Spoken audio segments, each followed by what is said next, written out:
right, my angel. So let's talk a little bit more about the healer wound. Let's sit down comfortably. You guys know that when I'm on the floor, it means that we're going to have a slow chit chat about the healer wound and dive a little bit deeper into that wound. I've done a one-on-one about healer wound long time ago. You can find that video if you're interested, if you're not sure what healer wound really means, to really dive into that topic. You can find that video on my YouTube in Healing and Spirituality playlist. So that can be your starting point, because today I sort of want to address something very specific about the healer wound, because healer wound is one of the core wounds that we all carry. You don't have to be a healer to have a healer wound. We all carry that wound. However, those of us who are healers, walk the path of healers and of teachers, it's very important for us to have that wound on point, to really understand that wound deeply, to heal that wound within ourselves deeply. So when we talk about healers, right, let's maybe start from here. When we talk about healers, it is us that went through the journey of awakening. It doesn't really matter whether it was Kundalini awakening or it was just awakening into spiritual awareness. It's sort of a two different categories. I've also done a video about this that you can find in the same playlist. But anyone whose life's path and whose life's mission was to come into that spiritual awareness and become that agent of change, that beacon of light, that person that will stand on paths of many to shake them, to open their eyes, to make them think, to make them contemplate, to hold space for them. So whether you are a psychic medium or a Reiki or a reader or a shaman or a spiritual a herbalist, medicine woman, witch, whatever path or whatever craft you resonate with, you would understand what I mean. Healers, teachers, those of us who work with others, or sometimes not even necessarily work as a career, but you know that you're that star seed, that person that will be put on path of many to help them course correct.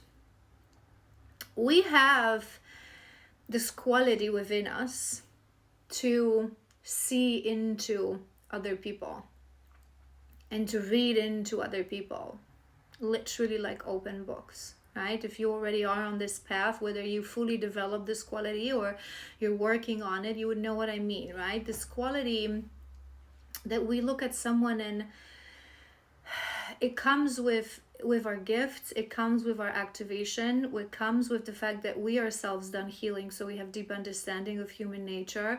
It comes with deeply developed empathy and deeply developed clairs.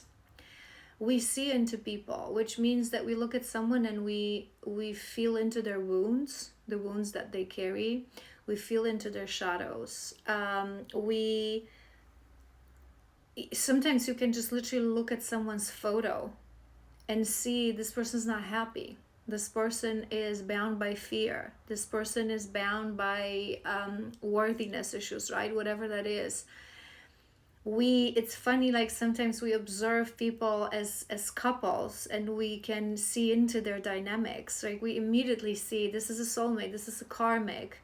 This is a lower soulmate, but the relationship is still bound. It's like you observe couples, whether that's as they get married on weddings or as they just interact with each other, you see that. And some of us, even if it's part of your path, we have the quality. For example, I see cords that link people, right? So whether that's a red thread or a golden cord, which basically means what kind of a soul tie that is, right?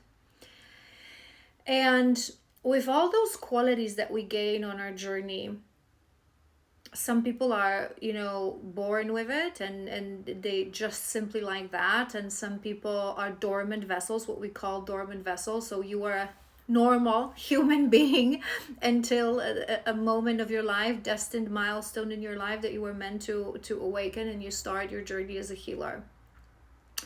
And there's a moment on our journey, because obviously when we, awaken, or we start walking our path, even if we were born awakened, we start walking our path, we have to heal. We have to heal our core wounds. We have to go inwards to, this is how we are healers. It's not like we're superior to anyone. We're given a path and a scenario and opportunities to go deeply into our own soul, to understand human nature and the nature of those core wounds that we all carry, to be able to help people. And the reason we're able to do that, it's we sort of break it apart within ourselves, this lifetime, past lifetimes, right? So we have to go through this journey of healing first. But there's a moment, once we've stripped the layers of those thickest sort of core wounds, mother wound, father wound, abandonment, rejection, worthiness, so on and so forth, there's a moment of sort of either it's the spiritual ego that emerges, or it's the healer wound that emerges, or it's a combination of both. So when we talk about the healer wound, and this is where this question comes from a previous reading that I've done. You can watch that reading, and I've talked a little bit about that healer wound as well. It basically means that you become obsessed and consumed with healing other people, because you see now that you have those qualities, that you have the capacity to see into them. You see the patterns. You oftentimes, we're true healers, we're channels, right? So we can communicate with what's beyond the veil. And you have this capacity within you to help these people. You could help, I could heal you humans, right? And there's a moment we become obsessed. It's like we want to impose this on other people, because now we know how better our life is, how beautiful it is beyond the veil, to see the truth, to tap into the path of truth, to know the meaning of life. And we want to spread this awareness. And sometimes we see the mistakes that people make, right? And and this is usually, it's combination of both. That's why I put it together. For some, it's more of a healer wound. For it still comes from worthiness as well. For some, it's this purely spiritual ego. But usually it's a combination. It's like you have the tools, you know the solution, you want to feel useful, you want to give back to this world, you want to find that meaning of your life, you think that meaning comes with external support that you give to others, and you are in this moment that you want to help those people because you have the tools and you know how. So sometimes, through that healer wound, we push healing on people. We push people to start their journey of healing. We take it personally when they fail on this journey, or when they completely don't even want to start and keep repeating these patterns.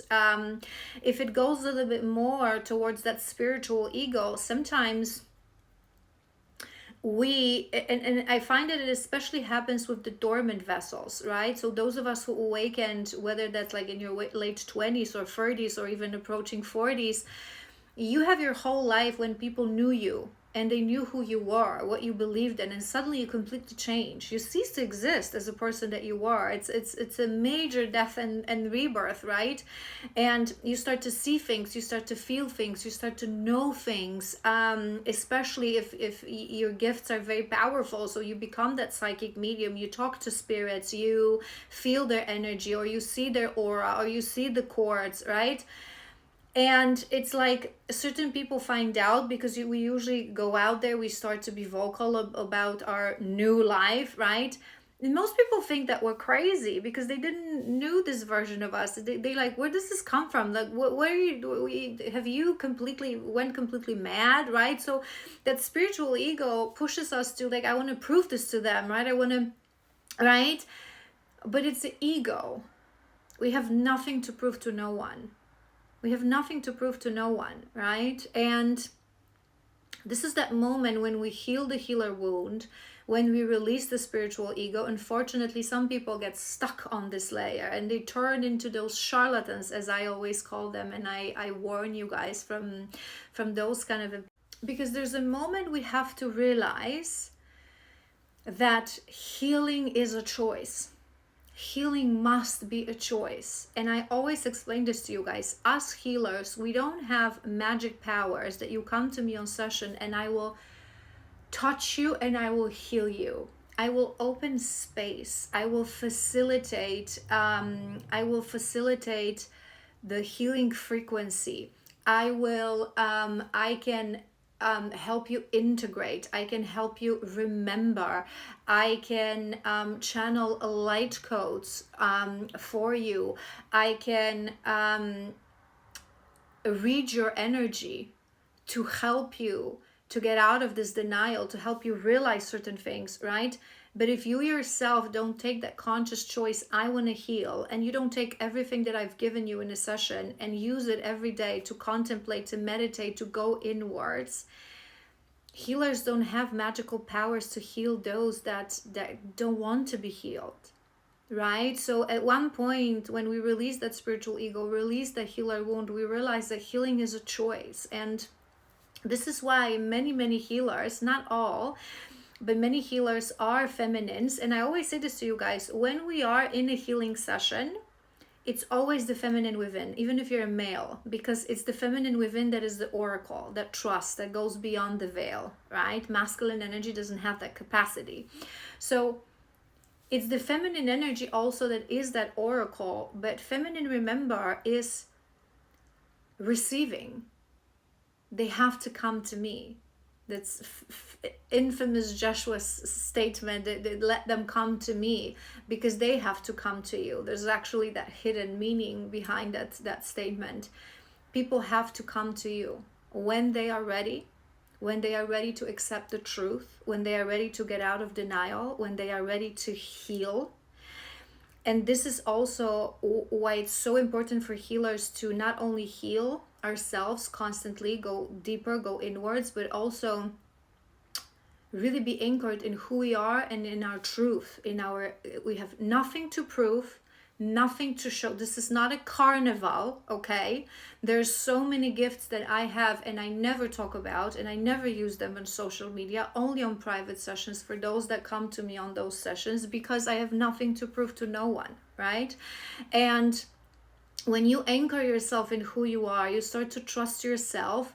This is the moment, because many people, if you start to force healing on them, you're not yet anchored, you're not yet released from the healer wound and that ego, but you don't fully yet understand your power and humility of that a healer should carry. Many people will deny. Many people that even come to you on session, you will say something to them, you will read their energy, and they no, I'm not like that. The denial is right, and then they're going to start to question, and they're going to, no, that's not, you read that wrong, I'm not like that, this is not, no. But it's not you, it's not lack of your capability to do what you do, it's their denial. And it shows exactly what I'm explaining to you guys. You have to be ready. So to heal a healer wound, to start healing, right, that person has to be ready. That's why I also mentioned in this reading that I never force people. I suggest, this is the journey that I see for you. This is how I see your highest, most abundant timeline. This is how I see your spiritual karma, your dharma and your karma. So my advice would be for you to be on session every 4 weeks, let's say. But if someone doesn't do that and they come twice a year or 3 times a year, who am I to force them? You have to be the one to want to do that. You have to, right? You are the one to heal yourself. I'm just a tool in the hands of the divine to facilitate that for you, to help you on that journey. And it's very important for us to realize what I already told you guys, to become the observers, because some people, they don't have healing on their path in this lifetime. Some people, it's not for these people. And we have to go out there and interact with people, right? And you look at your friends and your friends' partners, your co-workers, your neighbors, your family members, and you see through them. You see through them, but you learn to do absolutely nothing with this information. Because first of all, again, it's not a carnival. I'm not going to be serendipitously saying things to people and stopping them on the street, right? And to prove that I have the power to see into your soul, because maybe it's not for you. I emit the healing frequency all the time. Whoever is ready will come to me. And you learn to just become the observer, not just the observer in a sense that you don't react, that you don't say certain things, that you don't push people to heal, but you become the observer in a sense that, again, you do absolutely nothing with this information. Nothing. You understand that you carry the power, and that power will be given freely to those who will come to you to claim it. But some people on their path, they will be meant to be stuck in karmic relationships. They will be meant to be stuck in fear. And it's their choice. It's free will. We have to understand that. It's the greatest gift we receive in this world. It's our free will to take that choice. You cannot force anyone, especially to my feminists on the journey of divine journey, of divine love journey. I'm a divine love reader. I have many feminines here who are on the journey. You cannot force your masculine to heal, especially because he is a masculine. To show his masculinity, it has to be his choice. He has to come to you. He has to take a decision. He has to heal as well. He has to pray and take that choice to say, I want to change. I want to go back home. I'm ready to return home. Guide me back home. It's a prayer that they do to their spirit team, to our higher self and our spirit as a lighthouse. And we will hear that prayer. And we will always be that lighthouse, but not just for our masculine, but anyone that we heal. We are the lighthouse. We don't roam around offering our healing powers. We wait for them to come to us. And if someone embarks on that journey with you and you feel that they're repeating patterns, they're not succeeding, they're failing, if you are not able to let that go and accept that it's their choice, it has nothing to do with you and your qualities as a healer and your abilities as a healer, and it has to be their choice and their effort and their courage, and that you're just a facilitator, it means that you still have a healer wound. And similarly, if they succeed, those are not our successes. We watch you grow and flourish and transform, and we hold space for you, but it is you. It is you who does that healing. Obviously, we're human, so it gives a sense of satisfaction and fulfillment, obviously, to make a change. But ultimately, act on your highest excitement to the best of your abilities with no expectation of an outcome. That's what we have to embody very, very, very strongly as healers. I hope this was helpful. If you still have any questions, let me know. If you yourself feel like you're on a path of a healer, but you haven't powered through the spiritual ego or the healer wound, and you want to dive deeper, feel free to sign up for a session. Link is in my bio. We can go through that. And yeah, I love you guys so incredibly much, and I'll see you soon.